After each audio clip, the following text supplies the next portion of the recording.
شكرا. قال له محمد باقر الصدر هل تنصح بالقراءة له؟ قال له هذا تبع في الوزارة في إيران هذا عن حسب بن الصدر هذا أيامها. قال له لا لا يا مولانا لا لا لا هذا عالم عراقي لم يسمع به. تخيل أنت عالم درس عقيدة لم يسمع بمحمد باقر الصدر، كارثة. لم يسمع بأكبر عقل فلسفي عربي القرن العشرين على الإطلاق، لم يسمع به. كتب تترجم وتلخص وتدرس في جامعات غربية وإسهاماته الفلسفية والمنطقية، لم يسمع به. وبعدين مرجع شيعي أعظم محمد الصدر رحمة الله. وأحيي أخي الشيخ عدنان إبراهيم على جهوده المتميزة وعلى علمه الشرعي العميق وعلمه في الحياة والفلسفة والعلوم التطبيقية الحديثة، وتهنئة خاصة بمناسبة انطلاق موقعه الجديد بصورة البهية.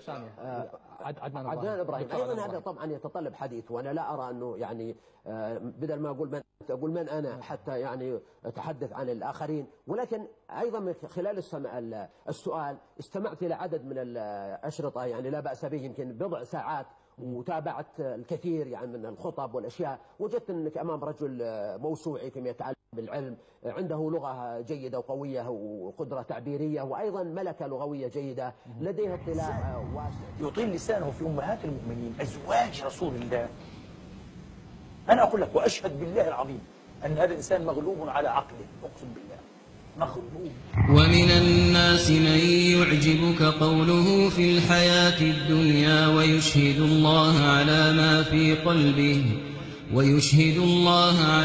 في قلبه وهو ألد الخصام.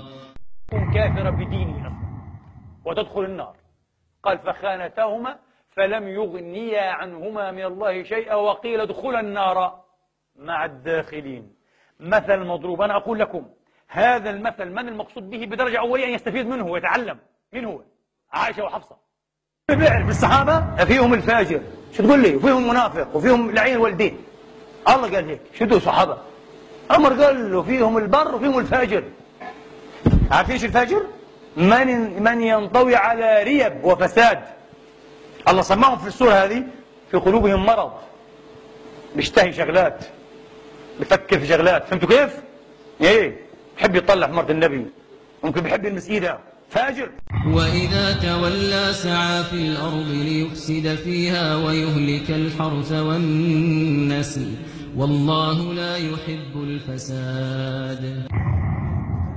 حول صراحتي وجسارتي، لو كنت شيعيا لقلت هذا بملء الفم وعلى منبري.